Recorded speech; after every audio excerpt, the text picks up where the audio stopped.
آرمان جمل و هوا پاکش کردن سیرانگه ها گلی زورک وان او بیکو ام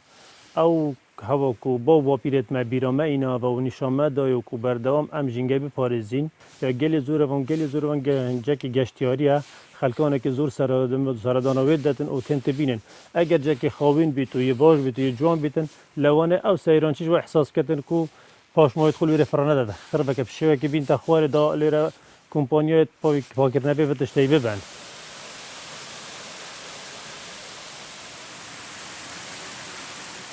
هەڵمەتێکی پاکردنەوەمان بۆ گەلی زورگوان ئەنجام داوە بۆی بتوانین ئەو پەیامە فۆتۆگرافی خۆمان لە پاڵ پاکردنەوەی ژینگە بگەێنین کە ئێمە هەم لە ڕێی فۆتۆوە شوێنە گەشتیارەکان بە هاوڵاتیان بناسێنین و بە جیهانی دەرەوەی بناسێنین کە کوردستان خاوەنی سروشتێکی جوان و دڵگیرە لێروکانە بۆی گەشتیاری زیاتر ڕوو لەو شوێنانە بکەن و بۆی بە دەرەوە زیاتر ئاشنای بکەین.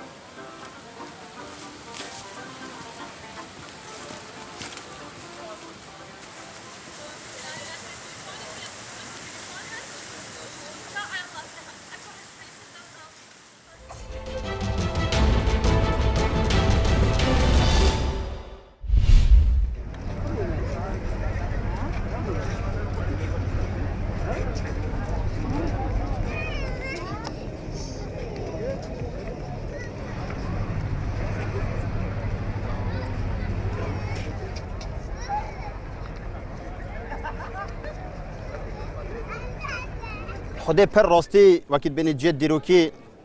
ایدی اکثریان کردستان خرج که یعنی تخوشن پرجی اکلوان آثار نیت قدیم یعنی خلقی که زور خاصتا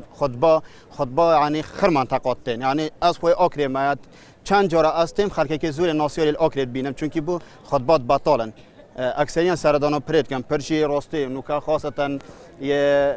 دیکورت و جوانن و جایی که خوشه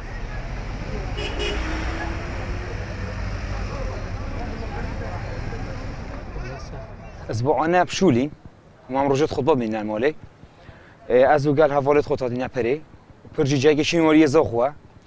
ام همي حاجات كين وصبر زاخو ورش زاخو مجبورين بين جاي خو جورن جاي شولي دير كافين جاي خو بدل كين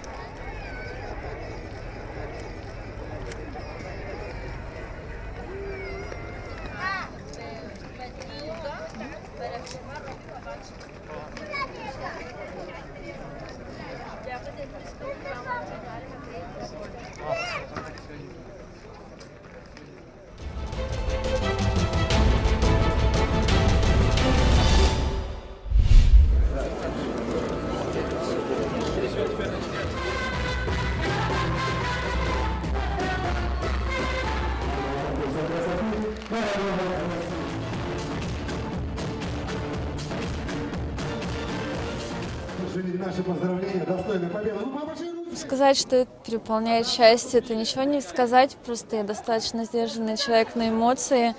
И я могу сказать, что я ожидала данную победу, так как я шла на конкурс не просто так. Я шла с полной уверенностью, что я одержу победу.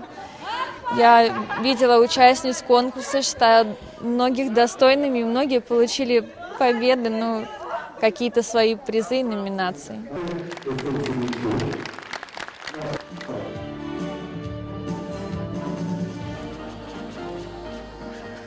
Заметили, что резко ломанулись и со сцены, когда объявили. Мне кажется, что многие не умеют грамотно проигрывать, поэтому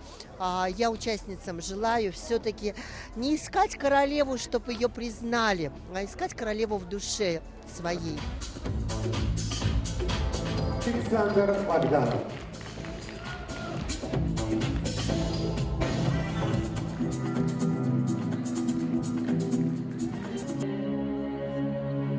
Дорогие друзья, ваши аплодисменты.